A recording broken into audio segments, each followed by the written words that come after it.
Meditations for Every Day in the Year by Bishop Richard Challoner. June 24th. On the Nativity of St. John the Baptist.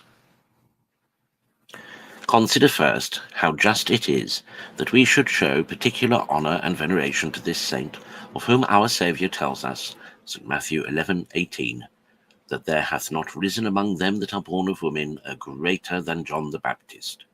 He was a burning and a shining light. St. John 5:35, quote, the special friend of the bridegroom. Chapter 3, verse 29, quote, the angel sent before his face to prepare his way. St. Matthew 11, verse 10, quote, a prophet and more than a prophet. Verse 9, an apostle, quote, sent from God for a witness to give testimony of the light, that all men might believe through him.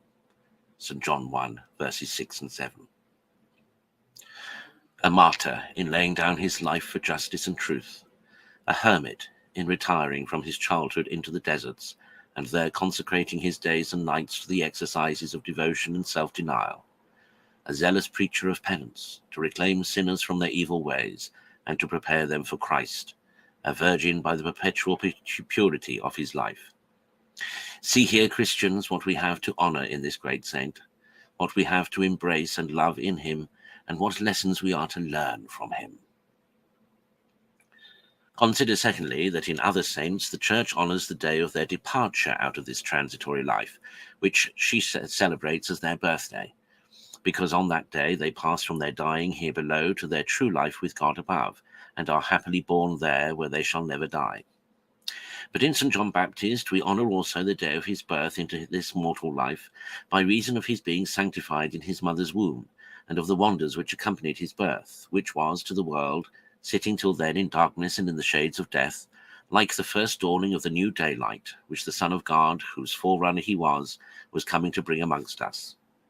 Therefore we rejoice in his nativity as an angel foretold, Luke 1:14, and glorify the author of all these wonders by celebrating with love and gratitude this birth of St. John as a prelude of our redemption. See, my soul, if these be thy dispositions of this day. Consider, thirdly, that St. John was saint from his birth. He always preserved his innocence and wholly dedicated himself from his very childhood to the love and service of his Maker. To this end he retired when very young to the wilderness, to fly the corruptions and distractions of the world. The child grew, says St. Luke, chapter 1:80, and was strengthened in spirit, and was in the deserts until the day of his manifestation to Israel. Happy they that wholly consecrate themselves from their tender years to divine love. Quote, oh, how good it is for a man when he hath borne the sweet yoke of the Lord from his youth. Lamentations 3:27. O my soul, that we have been so happy. Let us begin now at least, and from this moment let us dedicate ourselves to be servants of divine love henceforth and forever. Conclude, if thou desirest to imitate the early piety and innocence of St. John, to follow him as much as possible into the wilderness, by retiring at least from the wicked ways of the world, from the infected air of the world, from the company and conversations of the slaves of the world, from the dangerous pastimes of worldlings, and from all the occasions of sin, so common in the world, and especially take care to make a private cell for thyself in thy own interior, and to keep thyself there by inward recollection, in a holy solitude with thy God.